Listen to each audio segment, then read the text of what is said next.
Everyone keeps asking the same question heading into the 2026 NBA draft. Who should the Wizards take in the first round? And while I think that's a fair question, I think it's the wrong one.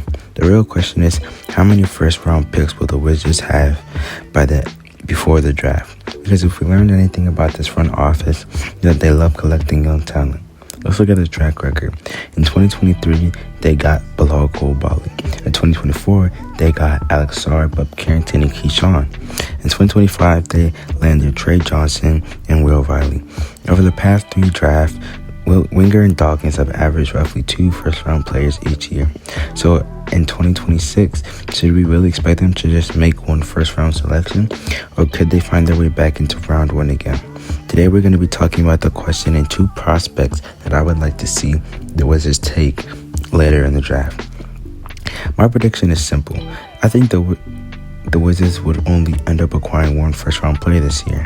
Not because they don't want to or because they don't see value in this draft, because other teams value their picks in this draft too much.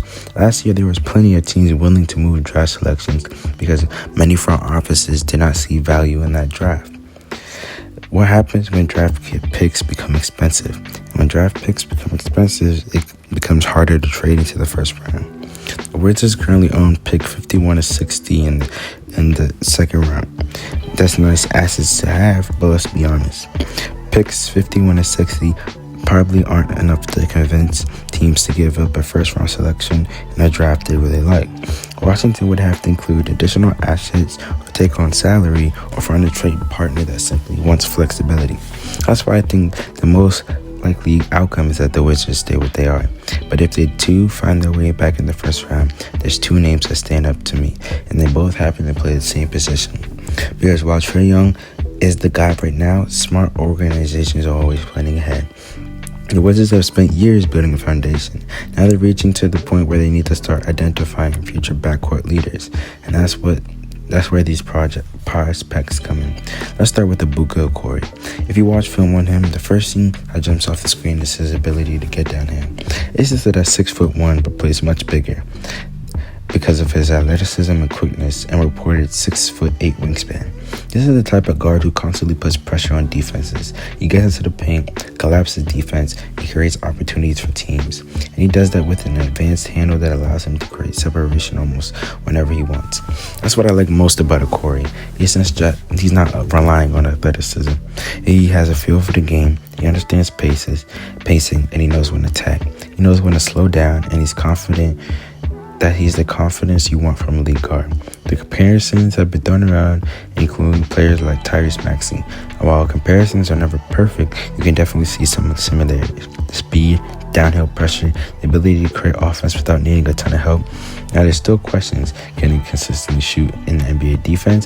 Can he fish offensively against elite rim protectors? Can he handle the physicality of the league? Those are fair concerns, but those questions get answered positively when you're talking player with legitimate starting point guard upside. And that's for a team like Washington, this is a good player to bet on. Now let's move to Christian Anderson. And Anderson offers something completely different. While Corey's game is built on building pressure and explosiveness, Anderson's game is built on skill and shooting. He's one of the better perimeter shooters in this class.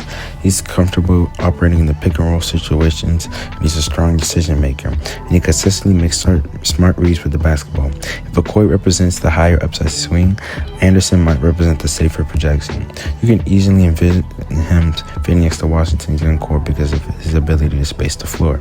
Trey Johnson thrives with the room to operate. Alex Sarr benefits from guards who can create advantages. Anderson can help with both of those things. The obvious concern is size. At 6'1", he's going to face questions about his defensive versatility. Every small guard entering the NBA hears the same concerns. Can they decide defensively? And those questions will follow Anderson throughout the draft process. But what makes him intriguing is the offensive skill level is already advanced. Shooting, the playmaking, and the IQ are real. That's why some evaluators see him as a potential steal.